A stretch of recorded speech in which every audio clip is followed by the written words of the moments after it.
তুমি বৰ ধন্য আৰু তুমি ধন্য হৈ মোকো ধন্য কৰিছা পৰীক্ষিত তুমি যিটো প্ৰশ্ন কৰিছা সেই প্ৰশ্নৰ উত্তৰটো কেৱল তোমাকে উদ্ধাৰ কৰিব নোৱাৰে সমস্ত জীৱ জগতক উদ্ধাৰ কৰিব পাৰিব এই প্ৰশ্নটোৱে প্ৰথম স্কন্ধৰ মংগলা চৰণত কৈছে সমস্ত জগতক উদ্ধাৰক যাৰ নাম হেনয় কৃষ্ণক কৰো সহস্ৰ প্ৰণাম যিজন ঈশ্বৰ কৃষ্ণৰ নাম ললে নেকি সমস্ত জীৱ জগতে উদ্ধাৰ হয় কেৱল এজন ব্যক্তি উদ্ধাৰ নহয় কেৱল এজন ব্যক্তি উদ্ধাৰ হ'ব নহয় সেই ব্যক্তিজনৰ সমস্ত জাতিকে উদ্ধাৰ কৰে সেই কাৰণে সুখদেৱে কৈছে সমস্ত জীৱ জগতে উদ্ধাৰ হ'ব পাৰিব এই প্ৰশ্নৰ উত্তৰ আছে মৃত্যুমুখী মনুষ্যৰ কৰ্তব্য হৈছে একমাত্ৰ কৃষ্ণৰ চৰণৰ শৰণ লৈ তেখেতৰ ভক্তি কৰা সেইটোৱে একমাত্ৰ কৰ্তব্য সেইকাৰণে কৈছে সৰ্বে ধৰ্মান পৰিত্যাজ্য মাম একাং শৰণং ব্ৰজ অহং তং সৰ্বে পাপেভ্যো মুক্ষ্যস্যামি মা শুচ সকলো জগতৰ অধিকাৰী প্ৰভু ভগৱন্ত মৃত্যুৰ সময়ত তেখেতক স্মৰণ কৰি তেখেতৰ চৰণৰ শৰণ লৈ আপুনি মৃত্যুবৰণ কৰক আপোনাৰ মুক্তি নিশ্চিত কোনো শংকা নাই তাত আপুনি মুক্তি পাবই তেতিয়া পৰীক্ষিতে দ্বিতীয়টো প্ৰশ্ন কৰিলে যে হে মহামুনি সুখদেৱ আমাৰ খবৰ দ্বিতীয়টো প্ৰশ্ন হৈছে ঋষিৰ সাপ বাৰু ব্যৰ্থে যাবনে এই কথা মতে ক'লে তেখেতে নাযাব বুলিয়ে ক'লে কাৰণ ঋষিৰ সাপটো ব্যৰ্থে যোৱাটো ইমান সহজ নহয় তৃতীয়টো প্ৰশ্ন কৰিলে তক্ষকডালে মোক যেতিয়া দংশন কৰিব তেতিয়া বাৰু মই বিষ অনুভৱ নকৰাকৈ মৃত্যুবৰণ কৰিব পাৰিনে বাৰু তেতিয়া সুখদেৱে ক'লে যে তক্ষকডালে যদি তোমাক দংশন কৰে তেনেহলে তুমি বিষ অনুভৱ কৰিবা যদি তোমাৰ শৰীৰটোক দংশন কৰে তেনেহলে তুমি বিষ অনুভৱ একেবাৰেই নকৰা সেই কথা যেতিয়া ক'লে তাৰ অৰ্থটোৱে হৈছে একমাত্ৰ মহাভাগৱত শাস্ত্ৰ তাৰ উত্তৰটো হৈছে একমাত্ৰ মহাভাগৱত শাস্ত্ৰ সেই ভাগৱত সেই ভাদ মাহতে 7 দিন 7 ৰাতি শ্ৰৱণ কৰি সেই পৰীক্ষিত ৰজা পৰম গতি লাভ কৰিছে আৰু তেনে এটা পবিত্ৰ ভাদ মাহত আজি আমাৰ প্ৰভুজনে এই ভাগৱত শ্ৰৱণ কীৰ্তন কৰাইছে কিমান এটা শুভ মাহত আমাৰেই ভাগ্য এই শুভ মাহত আমি ভকতৰ সংগ পাই ভগৱন্তৰ গুণানুকীৰ্তন কৰিছো প্ৰথম স্কন্ধতে কৈছে ভকতৰ কথা বতৰা পাতিলেও বোলে পাপ নাশ হয় ভগৱন্তৰ কথা পাতিলেও বোলে পাপ নাশ হয় কাৰণ ভকত মানে ভগৱন্ত কৈছে পৰম ভকত ইটো ঈশ্বৰ জানয় পৰম ভক্তসকলক তুমি ঈশ্বৰ বুলি জানিবা কাৰণ তেখেত সকলো মোৰ স্বৰূপৰ দৰে কৃষ্ণ আমি সবে অকণমান প্ৰকাশ কৰিলো আমাৰ ভাদ মাহটো কিয় পবিত্ৰ আমি সবে জনা মতে এইখিনি কাৰণেই মূল কাৰণ আৰু বহুতো কাৰণ আছে চাগৈ আপোনাক সবে সেইখিনি কথা জানিব আমি সবে মূৰ্হমতীয়ে যিখিনি প্ৰকাশ কৰিব পাৰিলো ভাদ মাহৰ বিষয়ে অকণমান প্ৰকাশ কৰিলো আমি সবে এতিয়া পুনৰ পাঠৰ মাজলৈ আগবাঢ়িছো কৃষ্ণ হে ৰাম ৰাম অনকৰে পুৰ পৰ বুদ্ধি ধন বিত্তে সমস্তৰে একে আত্মা জানে যিটো চিত্তে সকলো লোকতে সম ভাব নিৰূপম অচিনি বান্দি প্ৰতিহিতু ভকত উত্তম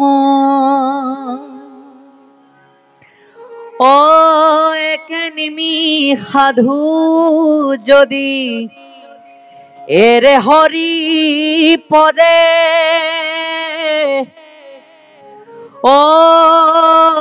এতেকে মিলে আখি ত্ৰলোক্য সম্পদে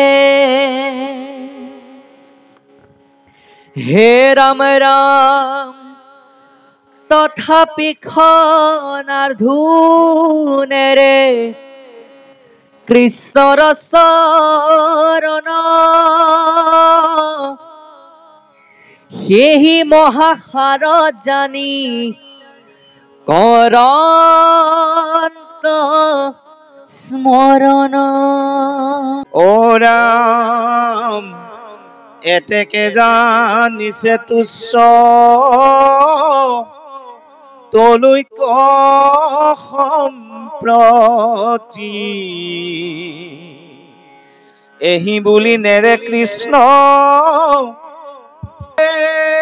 দৰ্শন। কৃষ্ণ হে ৰাম ৰাম ও হেন কৃষ্ণ শৰণ নেৰে অনুক্ষণ বৈষ্ণৱৰ অগ্ৰগণ্য জানিবা সিজন। কৃষ্ণ হে ৰাম ৰাম বিষয়ৰ সন্তাপ কামে চলাইবে কামন কিমতে নেৰিবা যিটো কৃষ্ণৰ চৰণ। হেন হয় যদি কৰা নৰপতি ইহাৰও তৰ আবে শুনি সম্প্ৰতি হৰিপদ সেৱা সুখ মনে মিলয় যাৰ বিষয়ৰ তাপ যত নথাকয় তাৰ। হে ৰাম ৰাম কৃষ্ণ পাদ পদ্মৰ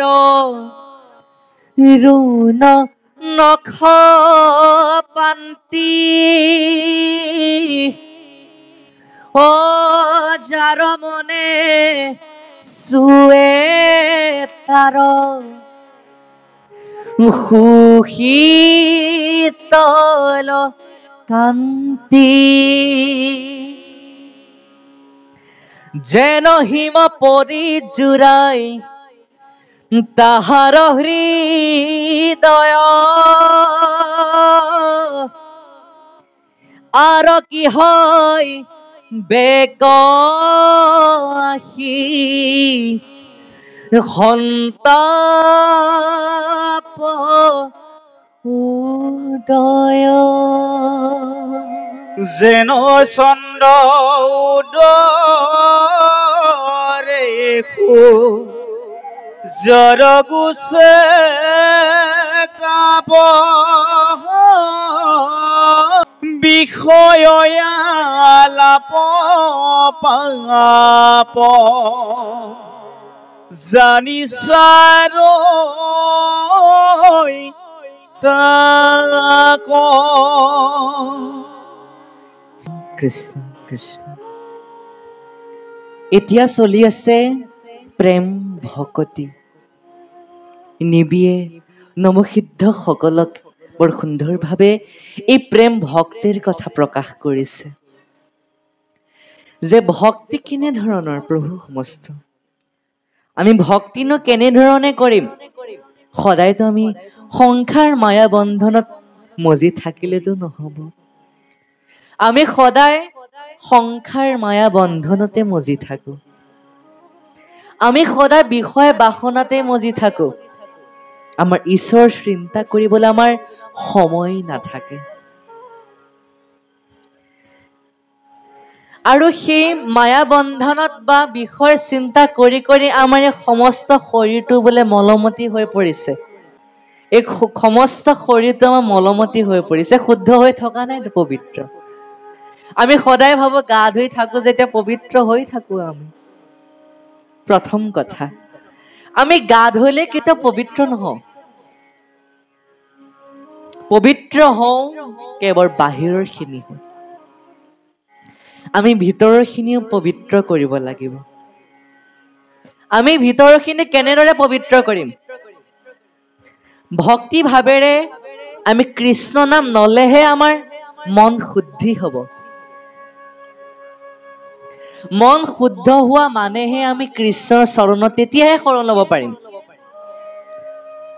আমি তেতিয়াহে কৃষ্ণৰ চৰণত শৰণ ল'ব পাৰিম যেতিয়া আমাৰ মন শুদ্ধ হ'ব আমাৰ হৃদয় শুদ্ধ হ'ব আমাৰ হৃদয় খোলা বা শুদ্ধ হলেহে আমি সেই হৃদয়ত ভগৱন্তক স্থান দিব পাৰিম নহলে যদি লেতেৰা হৈ থাকে তেনেহলে ভগৱন্তই নিজেও নাহে আৰু স্থান দিব নোৱাৰো আমি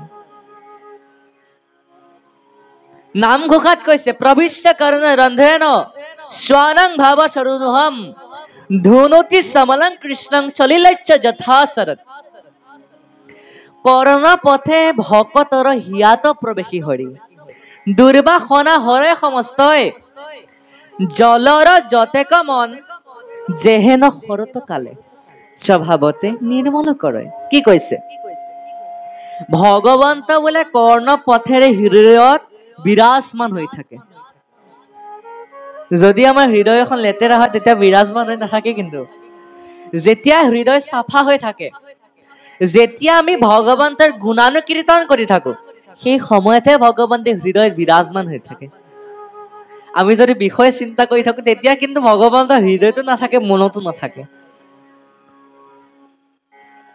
যিটো কৰ্ম কৰো আমি তাত গুৰুত্ব দি কৰিব লাগে ভগৱন্তক অৰ্পণ কৰি কৰ্মটো কৰিব লাগে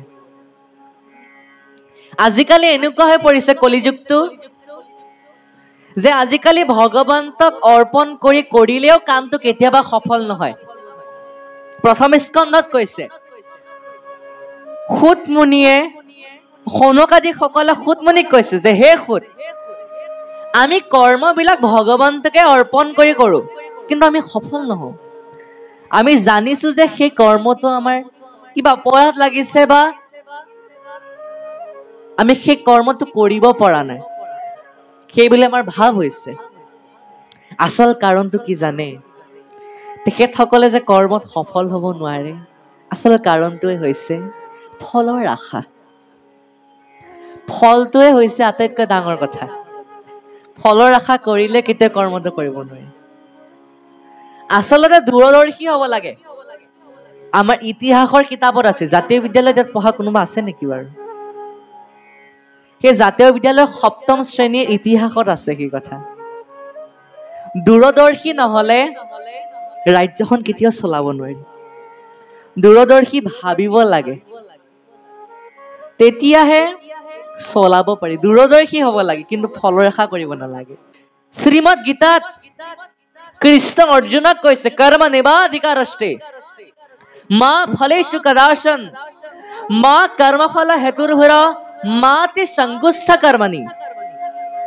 যে হে অৰ্জুন মই মনুষ্য কৰ্মতে অধিকাৰ প্ৰদান কৰিছো ফলত মই অধিকাৰ কেতিয়াও প্ৰদান কৰা নাই যেতিয়া সেই মনুষ্য সেই ফলৰ উপযোগী হ'ব তেতিয়া মই ফলটো নিজে প্ৰদান কৰিম তেখেতসকলে নাভাবিলেও মই প্ৰদান কৰিম নিবিচাৰিলে প্ৰদান কৰে ভগৱন্ত এইটো বস্তু নালাগে তথাপি ভগৱন্তে প্ৰদান কৰিব যেতিয়া প্ৰহ্লাদে ভক্তি কৰি ভগৱন্তক সন্তুষ্ট কৰিছে যেতিয়া ভগৱন্ত প্ৰহ্লাদক কৈছে যে হে প্ৰহ্লাদ তুমি কোৱা তোমাক কি লাগে প্ৰহ্লাদে যে একো বিচৰা নাই ভগৱন্তৰ পৰা যিমান ভক্তি কৰি আহিছে প্ৰহ্লাদে আজিলৈকে একো বস্তু বিচৰা নাই প্ৰহ্লাদে ভগৱন্তক তথাপিও ভগৱন্তে কৈছে যে হে প্ৰহ্লাদ তুমি কোৱা তোমাক কি লাগে মোক যেতিয়া দৰ্শন পালে তোমাক কিবা এটা মই দি থৈ যাবই লাগিব, নহলে মোৰ মনটো সন্তুষ্ট লাভ নকৰে কেতিয়াও। তুমি কোৱা তোমাক কি লাগে? প্ৰহ্লাদে কৈছে না প্ৰভু একো নালাগে মোক, তোমাৰ ভক্তি কৰিছো, তোমাক যেতিয়া দৰ্শন পাইছো সেইটোৱে মোৰ বাবে বহুত, সেইটোৱে মোৰ বাবে ডাঙৰ কথা। আকৌ তোমাৰ পৰা মই কিবা ফল আশা কৰিছো নাই, তোমাৰ পৰা মই একো ফল আশা কৰাই নাই। তেতিয়া ভগৱন্তই কৈছে নাই তুমি কিবা এটা ফল লবই লাগিব। তেতিয়া কি ফল লৈছে জানে? প্ৰহ্লাদে নিজৰ বাবেও লোৱা নাছিলে, নিজৰ দেউতাকৰ বাবে লৈছিলে যে হে প্ৰভু, মোৰ দেউতা হিৰণ্যকশিপুৱে অতীতৰ কালৰ পৰা তোমাক হিংসা কৰি আহিছে, তোমাক শত্ৰু বুলি জ্ঞান কৰিছে, তোমাক গালি পাৰিছে, সমস্তখিনি তোমাক যিখিনি অপৰাধ কৰিছে, তেখেতে যিখিনি অপৰাধ কৰিছে সমস্ত পাপ যেন প্ৰভু মৰিখন কৰি দিয়ে, সেয়াই আপোনাৰ চৰণত মই প্ৰাৰ্থনা জনাও।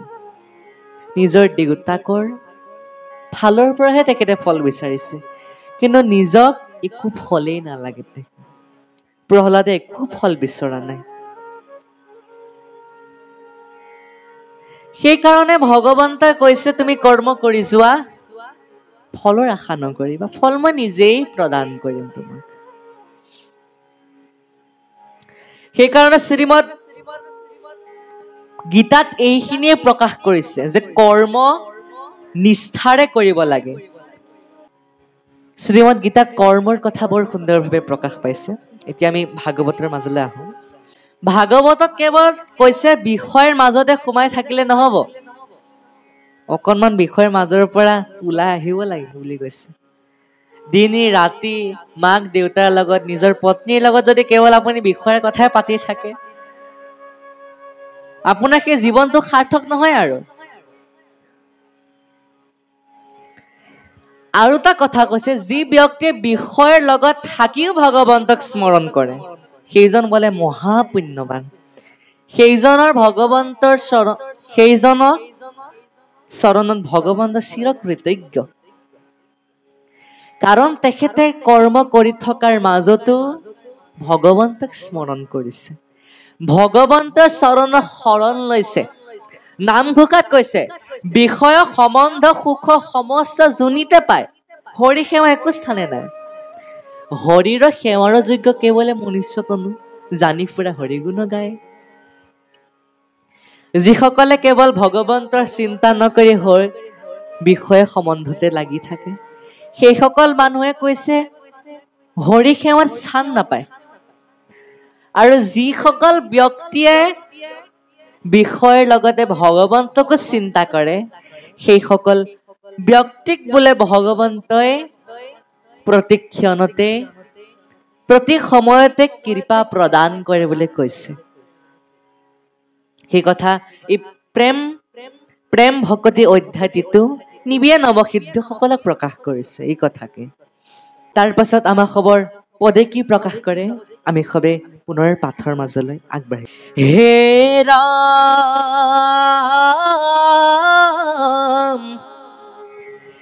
জাত পৰে নাহি আউৰ, ভকত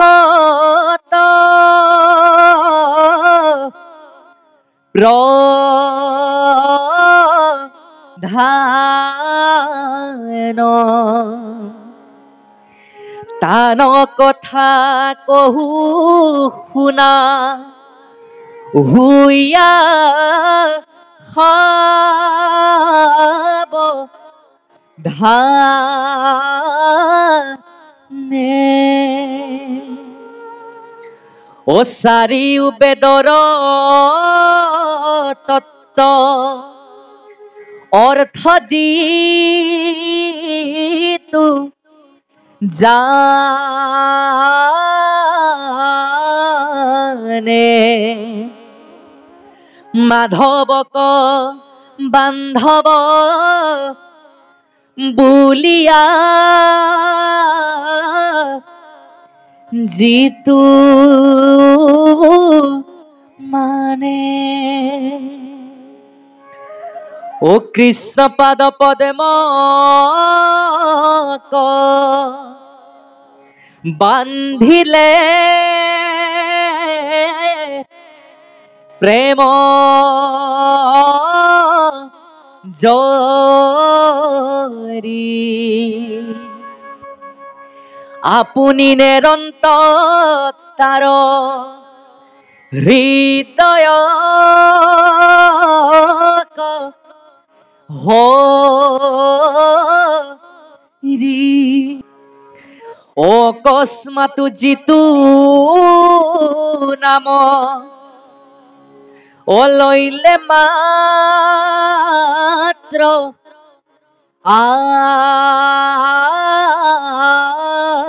আহি ও এতেকে হৰন্ত তাৰ মহা পাপ ৰাখি ও তান্তে উপযন্ত প্ৰেম জানি কৃপা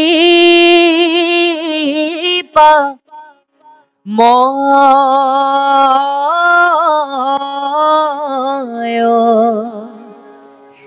আউৰ কি এৰিতে পাৰে তাহান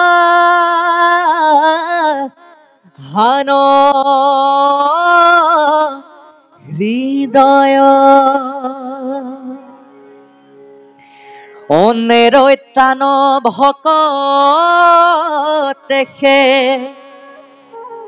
হৰিক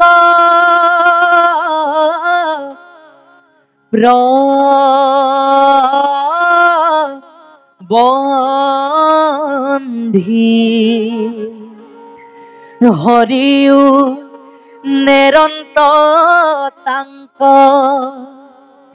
প্ৰেমে হুয়া বন্দি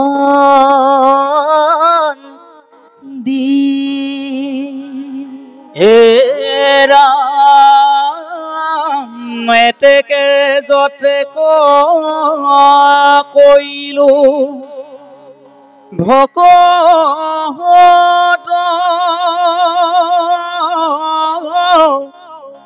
প্ৰধান কৃষ্ণ কৃষ্ণ কৃষ্ণ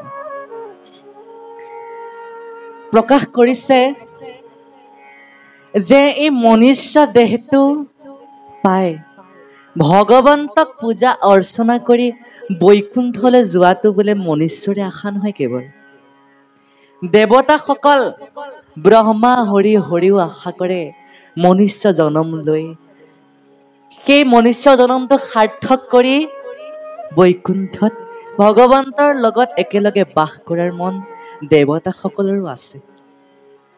কিন্তু তেখেতসকলে এনেধৰণৰ মনুষ্যৰ দেহ আজিলৈকে পোৱা নাই। আশা কৰে কিন্তু আজিলৈকে ভগৱন্তই সেই মনোবাঞ্ছা পূৰণ কৰা নাই। এই দেহটো আমি পাইছো, মনুষ্য দেহটো, যিটো নেকি দেৱতাসকলে আশা কৰে এই দেহটো পাবলৈ, সেই দেহটো আজি আমি পাইছো। এই দেহটো যাতে অসাৰ নাযায় সেইকাৰণে আমি কৃষ্ণক স্মৰণ কৰি বৈকুণ্ঠ প্ৰাপ্তি হ'ব লাগে, যাতে এই জীৱনটো যাতে সাৰ্থক হয়। সাৰ্থক হোৱা মানে কি? ভগৱন্তক স্মৰণ কৰা, ভাগৱত প্ৰচাৰ কৰাই হৈছে জীৱনৰ একমাত্ৰ লক্ষ্য। ভগৱন্তই আমাক সবাক এই শৰীৰটো, সমস্ত শৰীৰটো ভকতৰ কৰ্মত দিছে। এই হাত দুখন হস্ত প্ৰদান কৰিছে আমাক সবাক ভকতৰ কৰ্ম কৰিবলৈ। ভৰিখন প্ৰদান কৰিছে তীৰ্থ ভ্ৰমণ কৰিবলৈ। কাণখন দিছে আমাক ভাগৱত শ্ৰৱণ কৰিবলৈ বা হৰিৰ গুণানুকীৰ্তন শ্ৰৱণ কৰিবলৈ আমাক সবাক কাণখন দিছে। ইফালে আকৌ মুখখন দিছে আমাক হৰিৰ গুণানুকীৰ্তন কৰিবলৈ। চকু দুটা দিছে আমাক ভকত দৰ্শন কৰিবলৈ, ভকত দৰ্শন মানে ভগৱন্ত দৰ্শন, ভকত দৰ্শন কৰিবলৈ চকু দিছে, নাকটো দিছে আমাক তুলসীৰ ঘ্ৰাণ ল'বলৈ।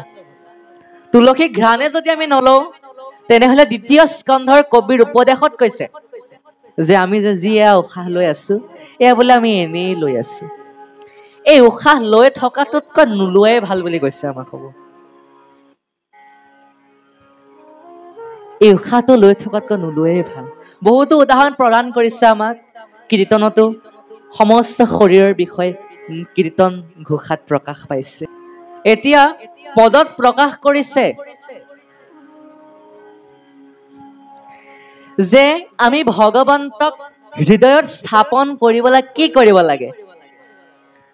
ভগৱন্তক আমি হৃদয়ত স্থাপন কৰিবলৈ কি কৰিব লাগে সেই কথা ইয়াত প্ৰকাশ কৰিছে। আৰু একেই কথা আমাক নামঘোষাতো তেনেদৰে প্ৰকাশ কৰিছে। কি বুলি? ভাই মুখে বোলা ৰাম হৃদয় ধৰা ৰূপ, ও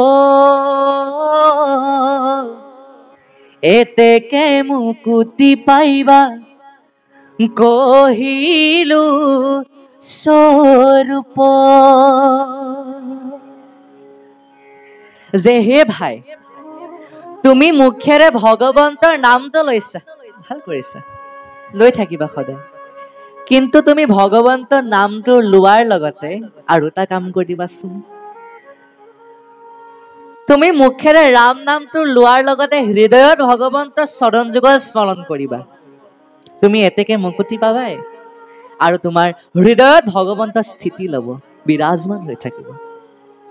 সেই কথা আমাক সুন্দৰভাৱে প্ৰকাশ কৰিছে। যদিহে আমি এই কৰ্মটো এবাৰ হলেও কৰিছো, মুখত ৰাম নাম লোৱা, হৃদয়ত যদি চৰণ যুগল এবাৰ হলেও যদি ধাৰণ কৰিছো, তেনেহলে আমি বোলে মুক্তি পামেই।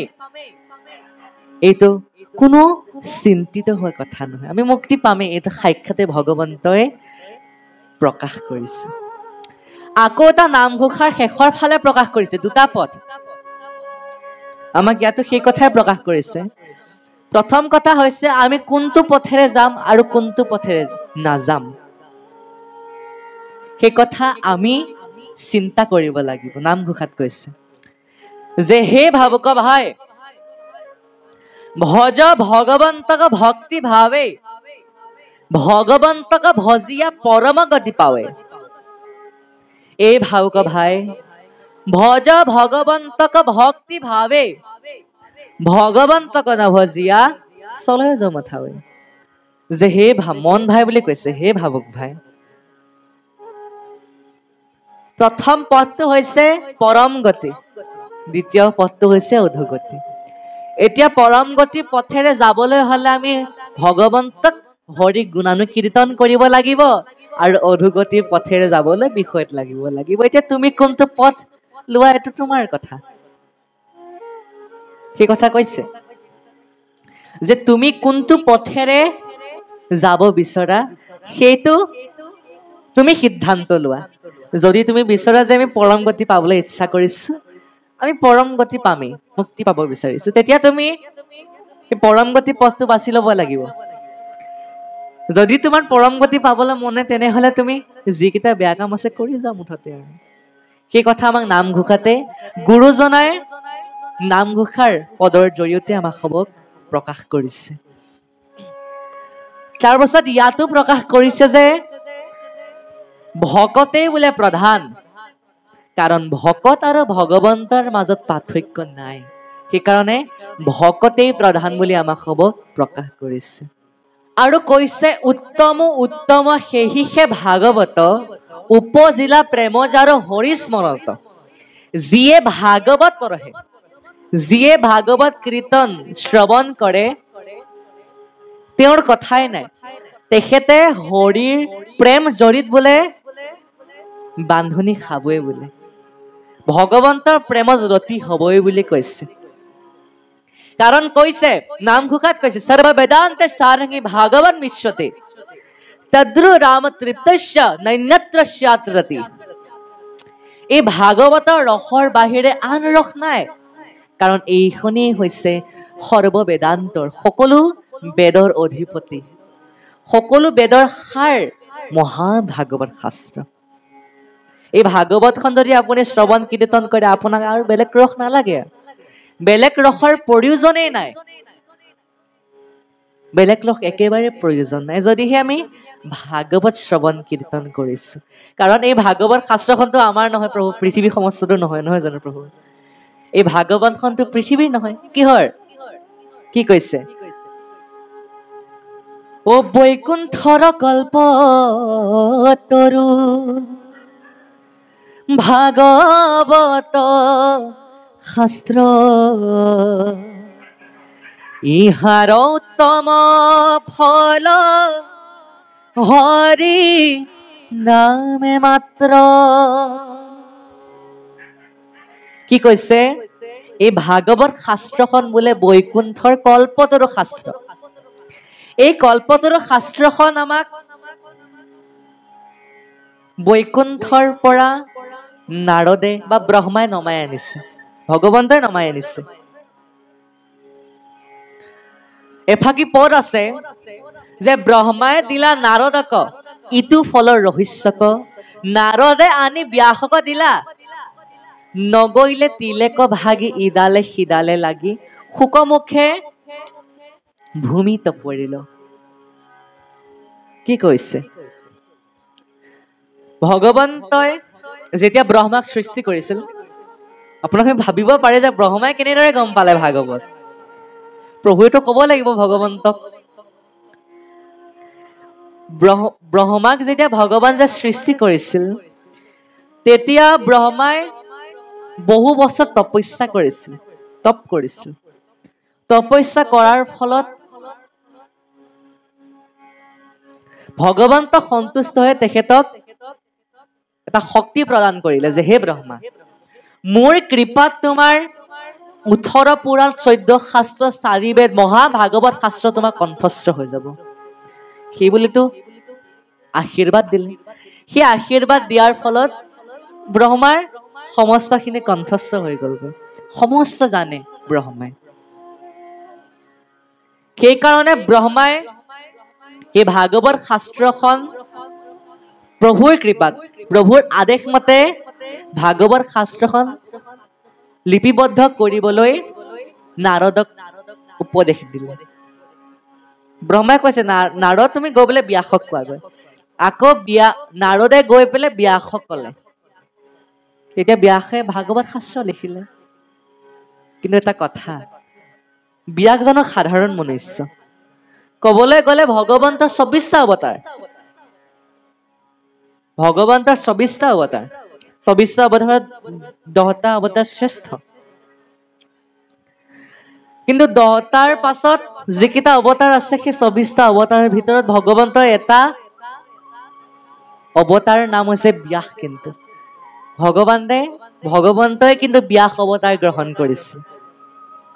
তেখেতে যে চিন্তিত হৈছিল, তেখেতে কিন্তু চিন্তিত হৈছিল, তেখেতে মতিভ্ৰম হোৱা নাছিল, চিন্তা কৰিছিল। কাৰণ মনুষ্য ৰূপে জন্ম লৈছে, ভগৱন্তইতো অকমান অভিনয় কৰিবই লাগিব আৰু মনুষ্য ধৰণৰ।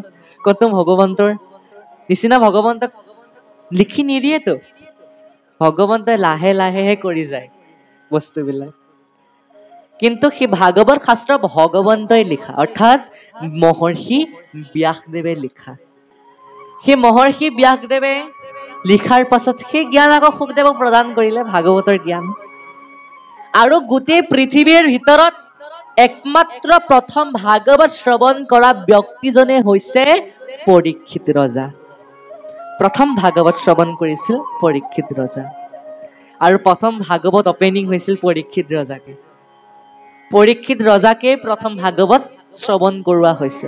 পৰীক্ষিত ৰজাৰ লগতে 60,000 ঋষিমুনিয়ে ভাগৱত শ্ৰৱণ কৰিছিল। সেই সময়তে যেতিয়া শুকদেৱে কৈছিল, সেই সময়তে গংগাৰ পাৰত বহি থকা মহামুনি সুতেও সেই সমস্ত ভাগৱত শাস্ত্ৰ কণ্ঠস্থ কৰি লৈছিল। কাৰণ সুদেৱ আছিল অকুলীন জাতি, ক্ষুদ্ৰ জাতিৰ লোক। ক্ষুদ্ৰ জাতিৰ লোকে সেই ব্ৰাহ্মণ জাতিৰ, কাৰণ দেৱ ঋষি ব্ৰহ্ম ঋষি ৰাজ ঋষি এইবিলাক ব্ৰাহ্মণ জাতিৰ লোক।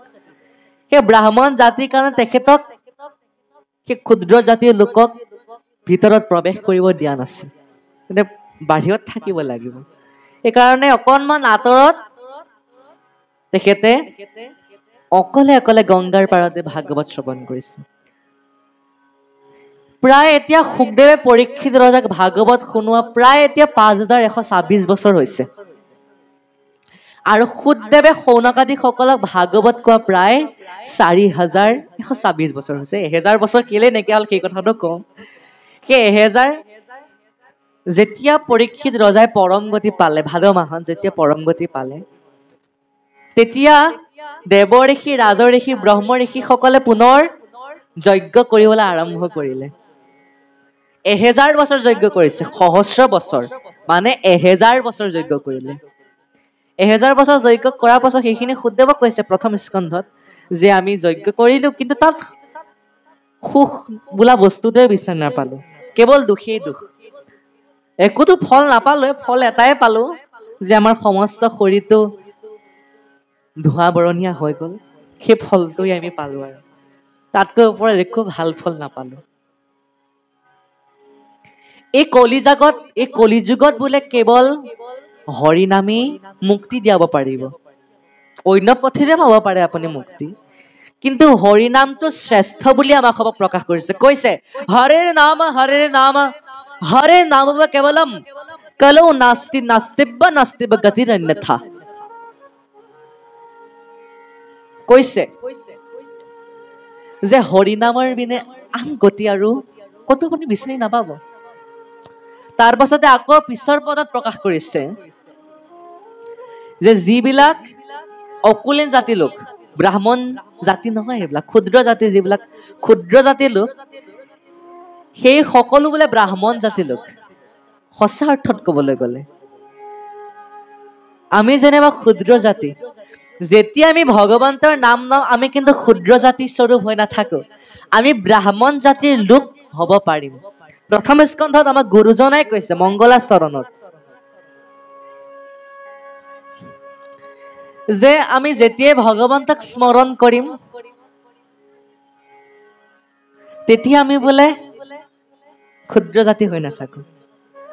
নমো নমো মধুমূল ৰিপু মহাহৰি অন্তেজ উত্তম আতি হৈ যাকস্মৰি। অন্তেজ জাতিৰ লোক, যাৰ নাম ললে নেকি উত্তম জাতিৰ লোক হব পাৰে, সেইজন ভগৱন্ত ঈশ্বৰ কৃষ্ণ। তেখেতৰ নাম ললে আমি ক্ষুদ্ৰ জাতি অকুলীন জাতিৰ লোকো ব্ৰাহ্মণ স্বৰূপ ভগৱন্তৰ স্বৰূপে হব পাৰে, ভগৱন্তৰ স্বৰূপ হব পাৰে। সেয়াই ভগৱন্তৰ ভক্তিৰ মহিমা বুলি আমাক সবক পদবন্ধে বৰ সুন্দৰভাৱে প্ৰকাশ কৰিছে। বাৰু যি নহওক, আমি সবেই এতিয়া পুনৰ পিছৰ পদলৈ আগবাঢ়িছো। কৃষ্ণ কৃষ্ণ। হে ৰাম নালাগে যা নিবাৰ বিস্তৰ তুমাৰ শুনিও সিদ্ধ হব সিদ্ধান্তই হাৰ কৰৈ সংসাৰৰ তাপে আমাক দগধ কৃষ্ণ কথা অমৃতে হে ইহাৰ সদ ইয়াত বৰ সুন্দৰ কথা এটা প্ৰকাশ কৰিছে। কি প্ৰকাশ কৰিছে? যে মায়া সংসাৰৰ পৰা ওলাব পৰা একমাত্ৰ এটাই ঔষধ আছে। ঔষধ বুলি কৈছে আমাৰ ইয়াত, কৃষ্ণ কথা অমৃতেহে ইহাৰ ঔষধ। এটাই ঔষধ আছে, সেইটোৱে হৈছে কৃষ্ণ কথা, অমৃতময় কথা। আৰু আপোনাক সবে যিকণ সময় শ্ৰৱণ কৰে একান্ত মনেৰে অমৃতময় কথা শ্ৰৱণ কৰিব। কাৰণ দ্বিতীয় স্কন্ধৰ ভাগৱত ধৰ্মৰ অধ্যায়টিত বৰ সুন্দৰভাৱে প্ৰকাশ কৰিছে যে কৃষ্ণ কথা অমৃতক পিও সাৱধানে, কৰিও যতন যাবে প্ৰাণ থাকে মানে। এই কৃষ্ণ কথা বোলে সাধাৰণ কথা নহয়, এই কৃষ্ণ কথা বোলে অমৃতময় কথা। যি অমৃত নেকি আমি পান কৰোঁতে একান্ত মনেৰে পান নকৰিলে দিগদাৰেই আছে অলপ। কাৰণ এই কৃষ্ণ কথা আমি সাধাৰণভাৱে ল'ব নালাগে, যিহেতু অমৃতময় কথা। সেইকাৰণে এই অমৃতময় কথা অতি সাৱধানেৰে পান কৰিব লাগে। কীৰ্তনত কৈছে, যদি আমি ভাগৱত যেনিবা অন্য এজনে ব্যাখ্যা কৰি আছে, কৈ আছে, ধৰি লৈছো অন্য এজনে কৈ আছে, ইফালে পাঠক প্ৰভুজনে পাঠ কৰি আছে, দুয়োজনে গুণানুৰ কীৰ্তন কৰি আছে আৰু আপোনালোকে শ্ৰৱণ কৰিব লাগে মাথো। এতিয়া কীৰ্তনত লিখা আছে, যদি অইনে কৈ আছে, পাঠ পঢ়ি আছে আৰু আপুনি নিজেও নুশুনে, আনকো শুনিবলৈ সুবিধা নিদিয়ে, আনকো শুনিবলৈ সুযোগ নিদিয়ে, তেনে ব্যক্তিক পাতাল নৰকত গৈ যমদূতে কি শাস্তি প্ৰদান কৰে জানে? তেখেতক কি কৰে? এডাল শলা ল'ব, এডাল লুৰ শলা লৈ তপত কৰি সেই ব্যক্তিজনৰ কাণৰ বিন্ধাত বোলে সুমুৱাই দিয়ে, ইমান এটা শাস্তি প্ৰদান কৰে। আমাৰ তৃতীয় স্কন্ধতে কৈছে সেই কথা। তৃতীয় স্কন্ধত বৰ সুন্দৰভাৱে নৰকৰ বৰ্ণনা কথা প্ৰকাশ আছে। অনাদি পাতনত সেই নৰকত আমাৰ তৃতীয় স্কন্ধৰ কোৱা মতে নৰক 84খন, নৰক আছে 84খন, কিন্তু ভাগৱতত কেৱল 28খন নৰকৰ কথাই প্ৰকাশ পাইছে। 28খন নৰকৰ কথাহে প্ৰকাশ পাইছে। বহুতো কাৰণত বহুতো শাস্তি দিয়ে, যমদূতে হওক নৰকতে হওক, বহুতো শাস্তি আমাক যমদূতে প্ৰদান কৰে। আমি যি কৰ্ম কৰো সেই ফল আমি পাওঁ। কিন্তু আজিকালি কলিযুগত আপুনি যি কৰ্ম কৰে সেই ফলটো আপুনি এই জীৱন্ত অৱস্থাতে পাব। আপুনি চাই ল'ব, আজি যদি আপোনাৰ বেয়া সময় চলি আছে আপুনি দুখ নকৰিব। আজি যদি আপোনাৰ বেয়া সময় চলি আছে, কালিলৈ আপোনাৰ নিশ্চয় ভাল সময় আহিব। কাৰণ মানুহৰ দিনবিলাকতো সদায় একেই নাযায়। আপুনিতো এদিন সুখ ভোগ কৰিব লাগিলে এদিনতো দুখ কৰিবই লাগিব, আকৌ দুখ পালেতো এদিন আপুনি সুখ পাবই, নহয় জানো? আৰু আপুনি দুখ কেলে পাইছে সেইটোৰ ওপৰতো আপুনি এবাৰ চাব লাগিব। আপুনি দুখ কেলে পাইছে সেই ওপৰতো আপোনাক সবে এবাৰ চাব। দুখ পোৱাৰ বহুতো কাৰণ আছে। যোৱাৰ জনমত আপুনি কৰি অহাৰ পাপৰ ফলত আপুনি দুখ পাব। পূৰ্ব জনমত যদি আপুনি ভাল কাম কৰি আছে তেনেহলে আপুনি ভাল ফল পাব, অৰ্থাৎ আপুনি ধনী ঘৰত জন্ম ল'ব পাৰিব, আপুনি ভাল সংস্কাৰ পাব। সেয়া যোৱা জনমৰ পুণ্যৰ ফলৰ বল পাব আপুনি। আকৌ এতিয়া যদি আপুনি ভাল কৰ্ম কৰে, এতিয়া আপুনি যি কৰ্ম কৰে সেই ফল আকৌ পৰৱৰ্তী সময়ত পাব, জীৱন্ত অৱস্থাতে, জীৱন্ত অৱস্থাৰ পৰৱৰ্তী সময়ত পাব। সেইকাৰণে জীয়াই থকাৰ অৱস্থাত আপুনি যিমান পুণ্যৰ কাম কৰিব পাৰিব, যিমান ভক্তিৰ কাম কৰিব পাৰিব, আপোনাৰে ভাল।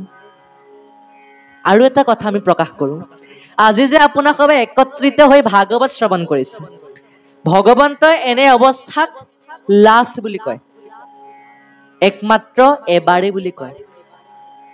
কাৰণ একত্ৰিত ভাগৱত শুনিবলৈ অইন ব্যক্তি সুযোগ নাপায়। যাৰ পুণ্য আছে সেই সকলেহে পাৰে, যাৰো আছে পুণ্য অসংখ্যাত, শিষে কাণ পাতে কৃষ্ণৰ কথাটো।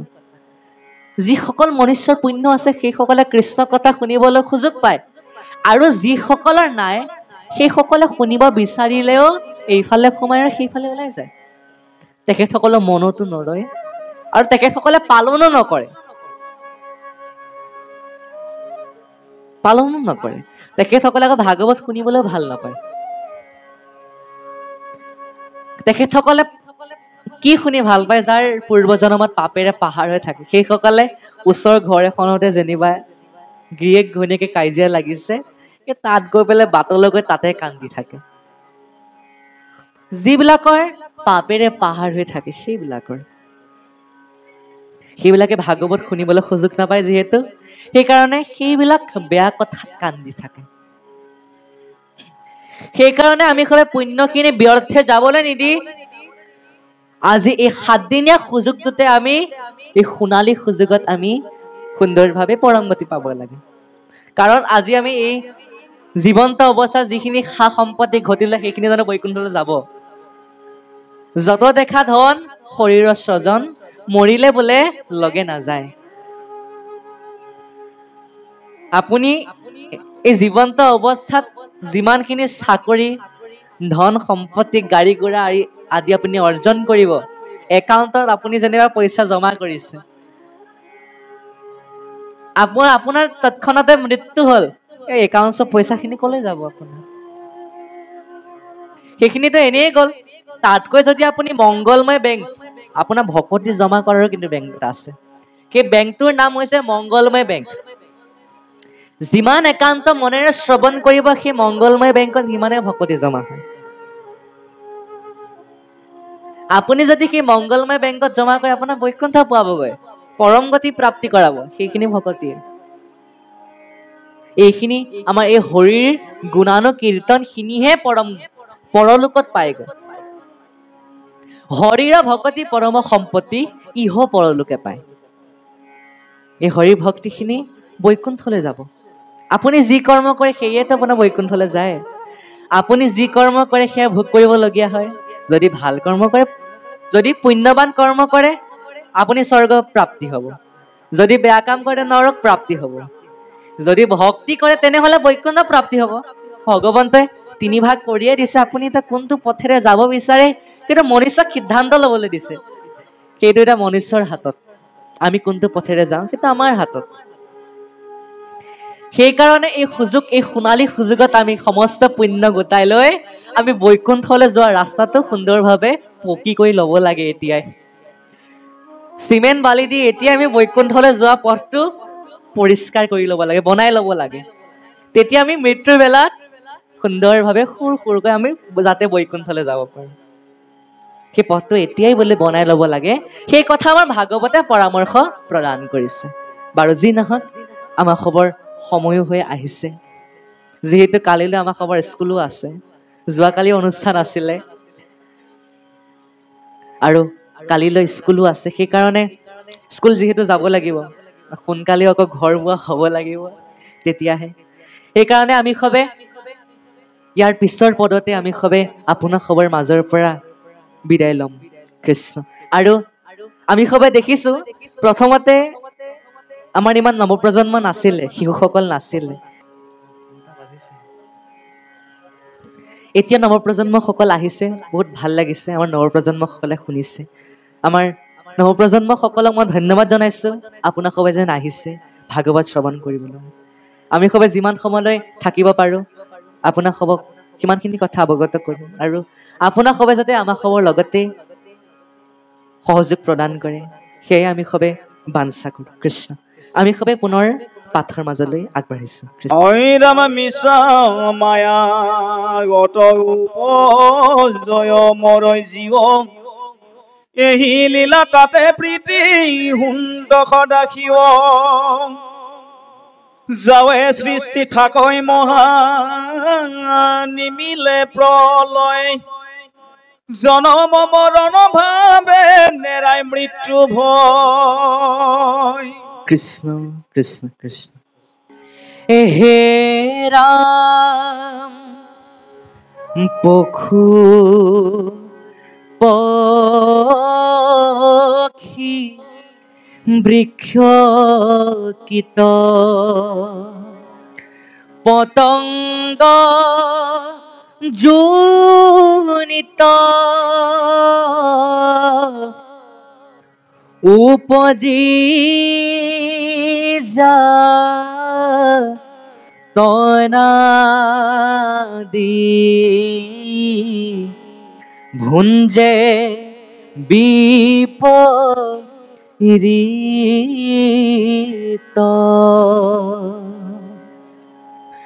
বহু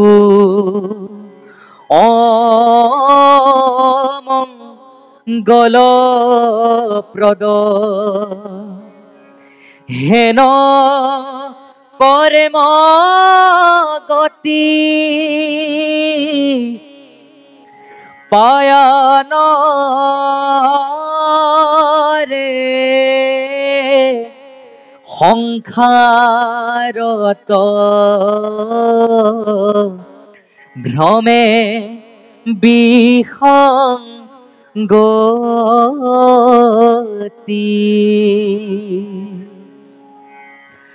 অনিতান্ত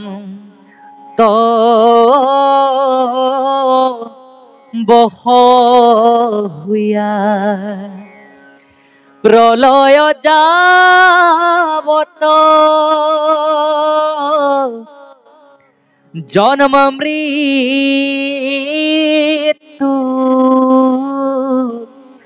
রূপ দুঃখ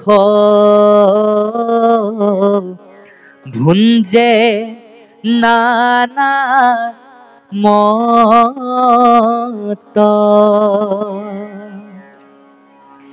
কাল রূপী কৃষ্ণ জিতু জগত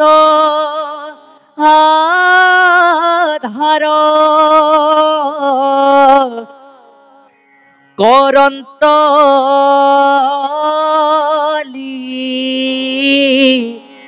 লায়ে পাশে সৃষ্টি কহং হার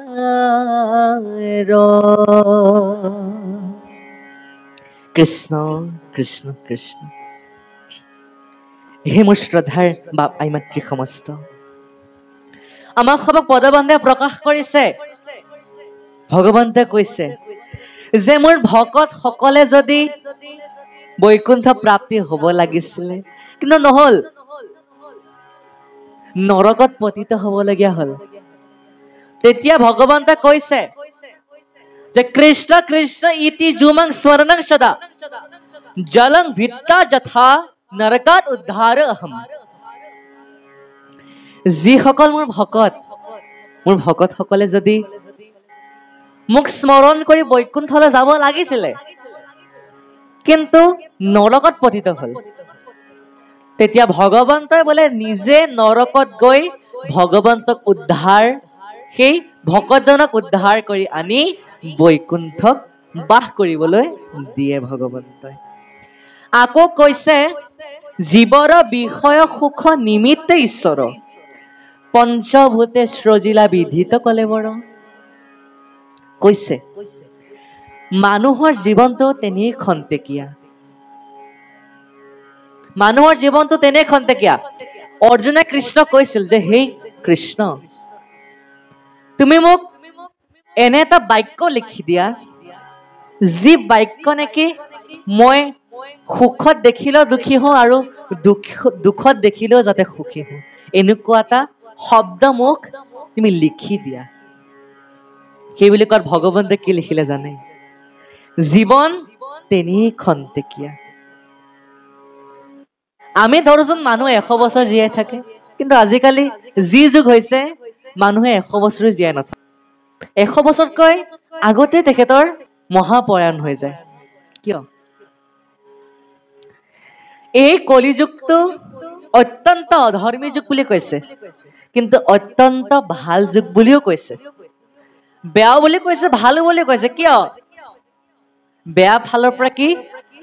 যে এই যুগটোত অধৰ্ম বেছি, কলিৰ প্ৰভাৱ বেছি। কিন্তু কি হ'ল, কলিৰ প্ৰভাৱৰ পৰা আমি ভকতে আঁতৰিতো থাকিব পাৰিম ন? ভগৱন্তই কলি যুগটো এই কাৰণে প্ৰদান কৰিছে, ভালতো ভাল বেয়াতো বেয়া। কীৰ্তনতে কৈছে যে কলি যুগটো ভাল আৰু বেয়াও। ভাল কোন ফালৰ পৰা? ভগৱন্তৰ নাম ললে ভগৱন্ত সন্তুষ্ট হয়, এনে এটা যুগ। যি যুগত নেকি ভগৱন্তই একো নিবিচাৰে ভকতসকলক, ভকতসকলে যদি ভগৱন্তৰ নামত যদি জল অকণমানে দিয়ে, তাতে ভগৱন্ত সন্তুষ্ট প্ৰাপ্তি হয়, তাতে ভগৱন্ত সন্তুষ্ট হয় বোলে। সেইকাৰণে আজিকালিৰ যুগত ভগৱন্তক যিয়ে অৰ্পণ কৰে, আপুনি যি ভগৱন্তক স্মৰণ কৰে তাতেই ভগৱন্ত সন্তুষ্ট বোলে। অন্য ভগৱন্তক প্ৰয়োজন নাই, অন্য ভগৱন্তক নালাগেও। আকৌ নামঘোষাতে আমাক কলিৰ পৰা আঁতৰি থাকিবলৈ আমাক পথ প্ৰদানেই কৰিছেচোন। তেনেহলে কলি যে আমাৰ গাত আছে, কি গেৰাণ্টি আছে? কলি যে আমাৰ গাত থাকিব বা ভকতসকলৰ গাত যে থাকিব, কোনো কথাই নহয়। সেইটো নিশ্চিতভাৱে ক'ব লাগিব যে ভকতসকলৰ গাত কলি নাই।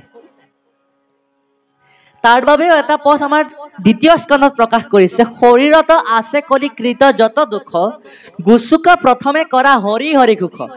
ভাগৱত শুনাৰ আগতে আমাৰ এই শৰীৰটো কলিময় হৈ থাকে। মায়া বন্ধনত আমি মজি থাকো কাৰণে এই শৰীৰটো বোলে আমাৰ কলিময় হৈ থাকে, কলি লাগি থাকে।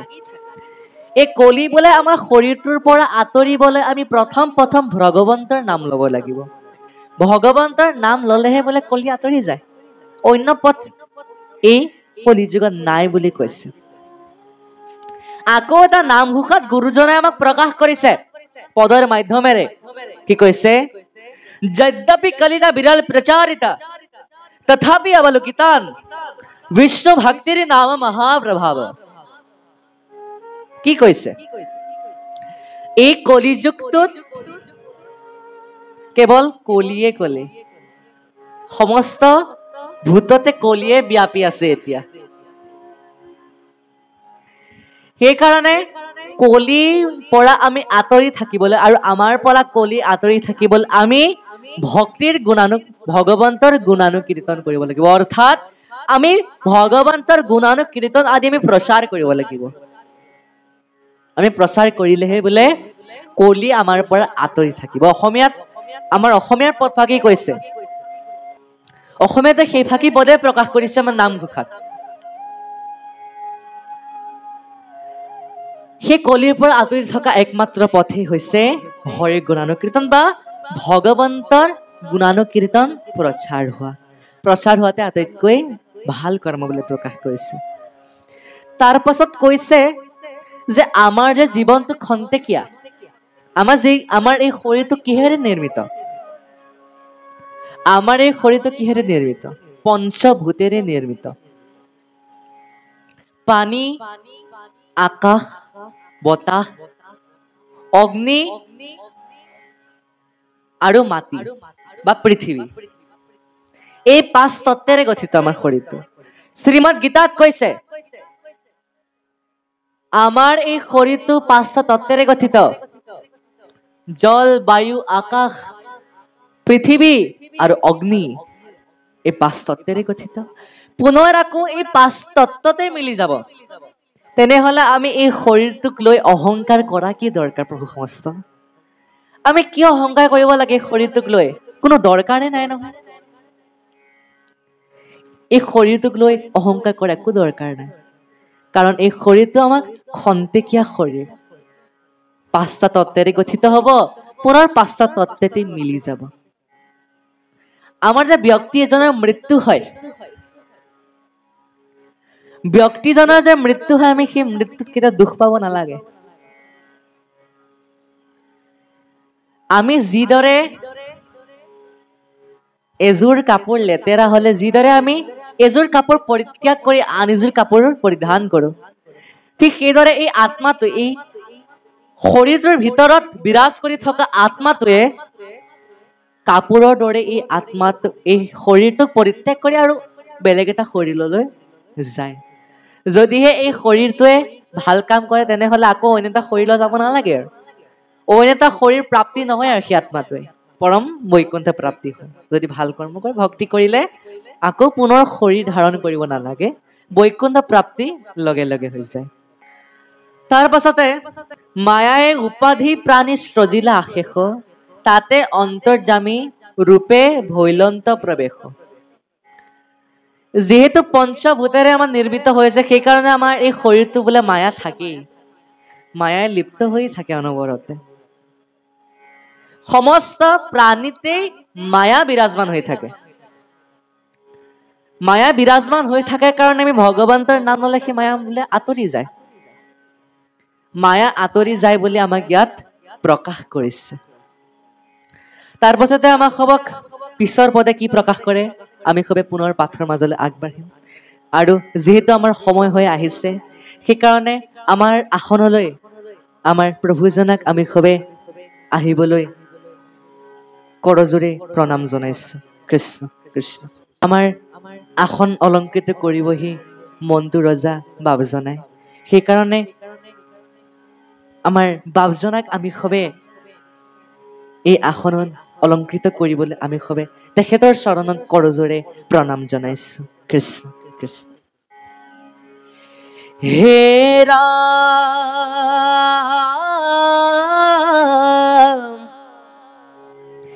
মায়াৰ তেক কাৰ্য কাৰণ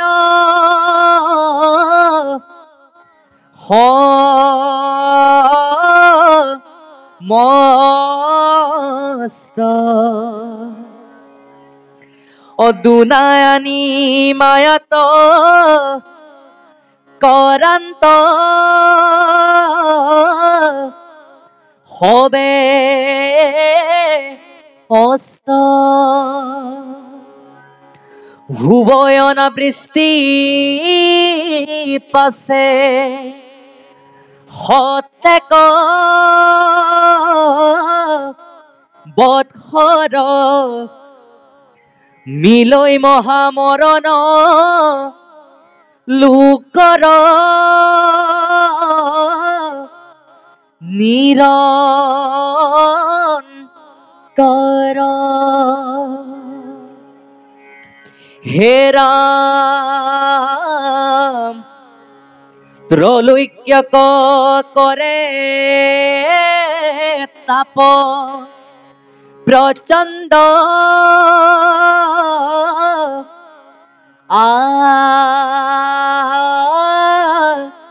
দিত্য অনন্ত মুখৰ বহনি বজাই বিপৰীত পাতালৰ পৰা দহি আহে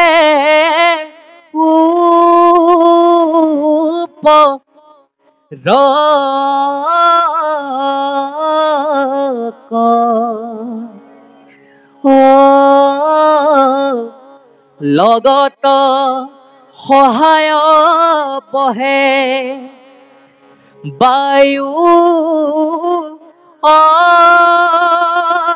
মোৰ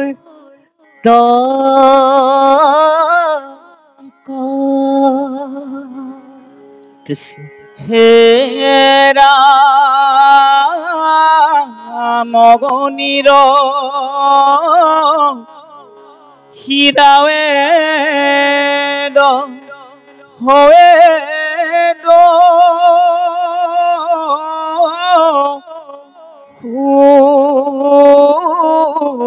দিশ কৃষ্ণ কৃষ্ণ কৃষ্ণ হে ৰাম ৰাম পৃথিৱীৰ গন্ধ গুণ হৰিবে অনিল তেখনে পৃথিৱী গয়া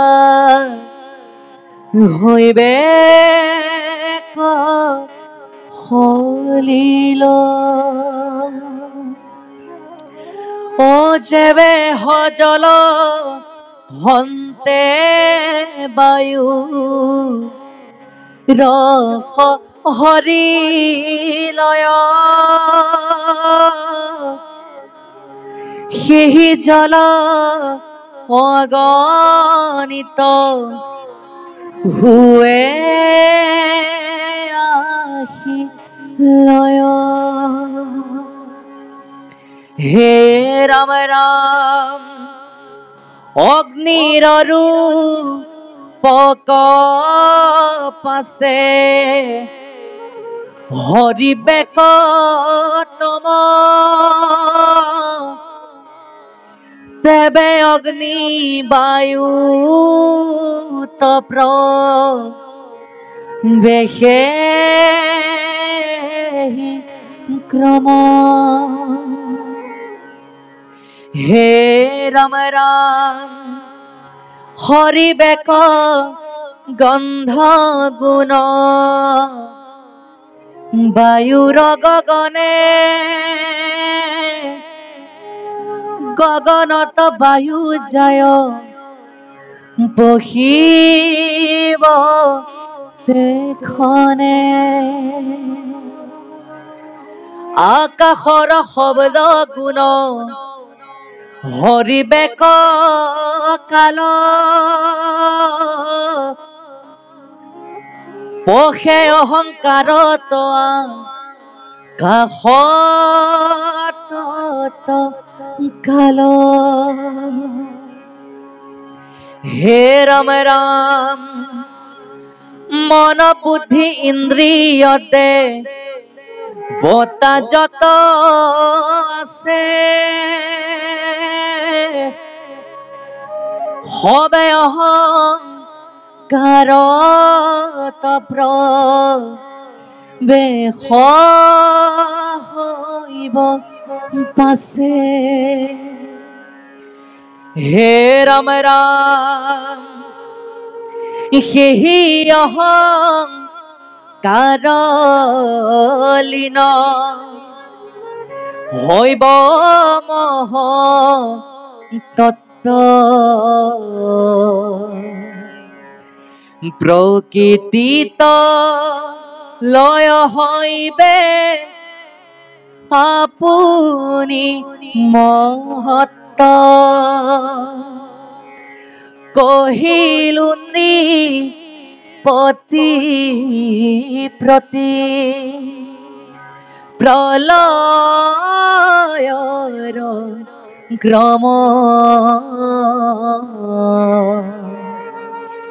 এহিতো কৃষ্ণৰ মায়া পৰম দুৰ্গম